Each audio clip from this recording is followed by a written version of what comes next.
Nobody wakes up in the morning and decides to be toxic. Nobody sits down and makes a conscious choice to destroy their relationships, sabotage their own progress, or push away the people who matter most to them. It does not work that way. Toxic behaviors do not announce themselves.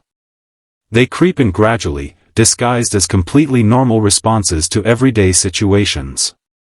They feel justified in the moment. They feel reasonable, even righteous sometimes.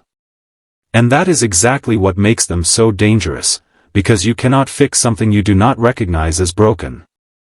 The hardest part of this conversation is not learning what these behaviors are. The hardest part is being honest enough with yourself to admit when you see yourself in them.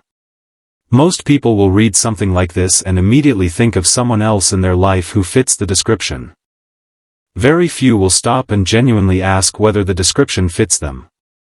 That willingness to look inward honestly, that is where real change begins. So let's go through them. Carefully, honestly, without judgment. Because the goal here is not to make you feel bad about yourself. The goal is to show you something that, once you see it clearly, you cannot unsee, and that you will finally have the power to change. The first toxic behavior is playing the victim in every situation.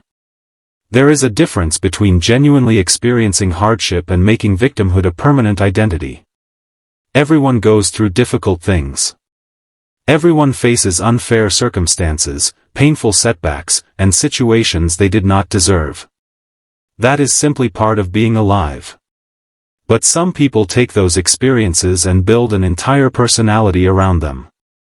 Every problem in their life is someone else's fault. Every failure has an external explanation. Every disappointment is proof that the world is against them specifically. They carry their suffering like a trophy and present it in every conversation as evidence of why they cannot be expected to do better. The problem with this pattern is not just that it is exhausting for the people around them. The deeper problem is what it does to the person living inside it. When you outsource the cause of all your problems to external forces, you simultaneously give away all of your power to change anything. You cannot solve a problem you do not own. Victims wait for the world to change before they do. And the world almost never cooperates on that schedule. The second toxic behavior is using silence and withdrawal as a weapon.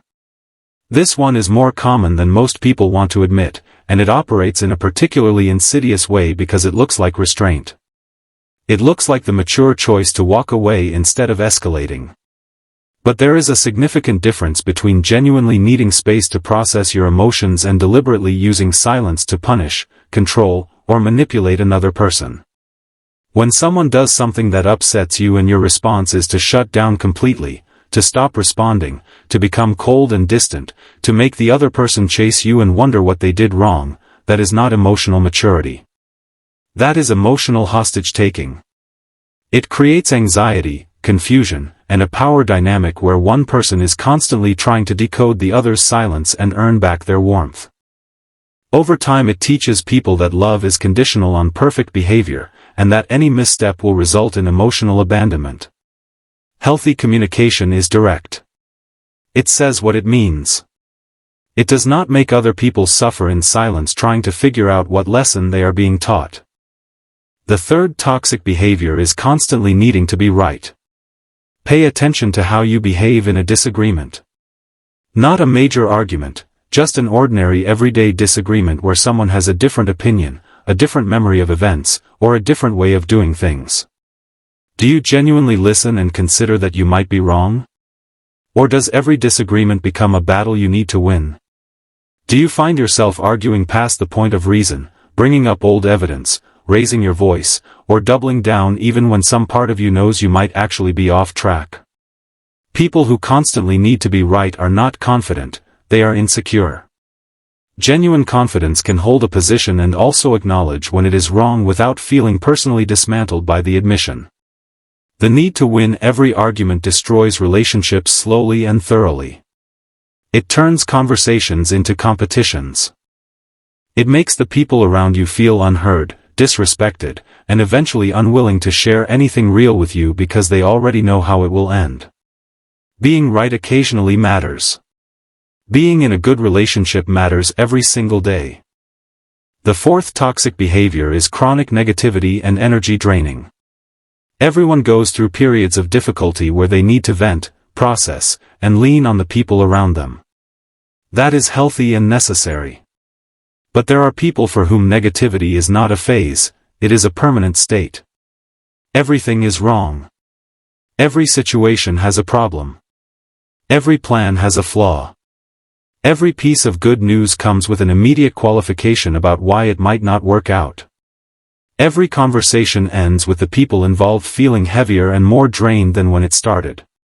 What makes this behavior particularly toxic is that it is contagious. Research consistently shows that mood and emotional states transfer between people.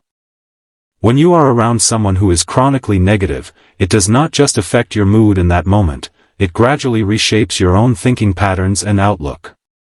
And if you are the person consistently spreading that energy, you are affecting everyone around you in ways you may not fully see.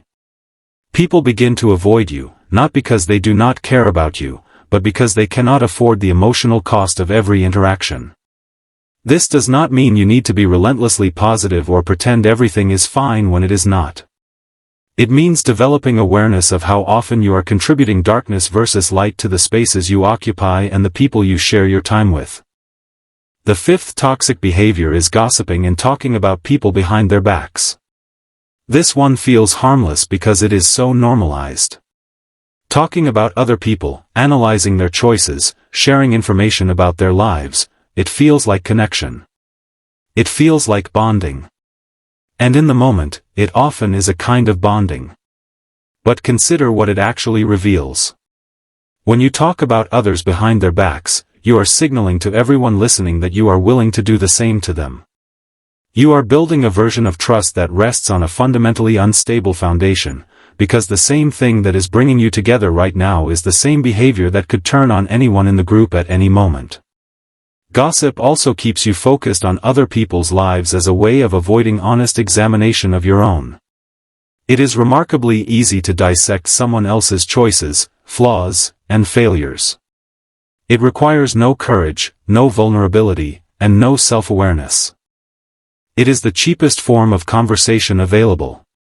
People of genuine character talk about ideas, about goals, about meaningful things. They address issues with people directly rather than performing those conversations for an audience that was never part of the problem. The sixth toxic behavior is making everything about yourself. Someone shares exciting news and within seconds the conversation has shifted to your own story. Someone expresses pain and before they have finished speaking you are already relating it back to something you experienced. Someone achieves something meaningful and somehow the discussion ends up being about you. This is not always malicious. Sometimes it comes from genuine enthusiasm or a desire to connect through shared experience. But when it happens consistently, when every conversation eventually orbits around you regardless of where it started, it communicates something very clear to the people around you. It communicates that their experiences are primarily interesting to you as a launching pad for your own. That you are not truly listening, you are waiting for your turn to speak.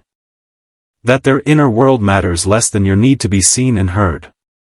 The most magnetic people in any room are rarely the ones who talk the most about themselves. They are the ones who make other people feel genuinely seen, heard, and interesting. That quality, the ability to be truly present for another person without immediately redirecting the spotlight, is rarer than almost any other social skill, and more valuable than almost all of them combined. The seventh toxic behavior, and the one that quietly underlies all the others, is refusing to take accountability for your actions. Every person makes mistakes. Every person says the wrong thing, makes the wrong call, hurts someone unintentionally, or fails to show up the way they should have. That is not the issue. The issue is what happens immediately after. Do you take genuine ownership? Do you look at what you did, acknowledge the impact it had on another person, and commit to doing something differently? Or do you immediately reach for an explanation, for context, for justification, for all the reasons why what you did was actually understandable given the circumstances? There is a version of an apology that is really just a defense dressed in apology clothing. It sounds like, "I'm sorry you felt that way." Or, "I'm sorry, but you have to understand that I was under a lot of pressure." Or, "I apologized, what more do you want from me?" Real accountability has no conditions attached. It does not explain itself into innocence. It does not require the other person to acknowledge your difficult circumstances before you will admit that you caused harm. It simply says, "I was wrong, I understand the impact, and I am going to do better."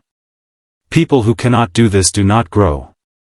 They repeat the same patterns endlessly, always with a fresh explanation for why this time it was not really their fault. And the people around them, one by one, quietly stop believing in the possibility of change. Here is what all 7 of these behaviors have in common. They are all, at their core, forms of self-protection. Playing the victim protects you from taking responsibility.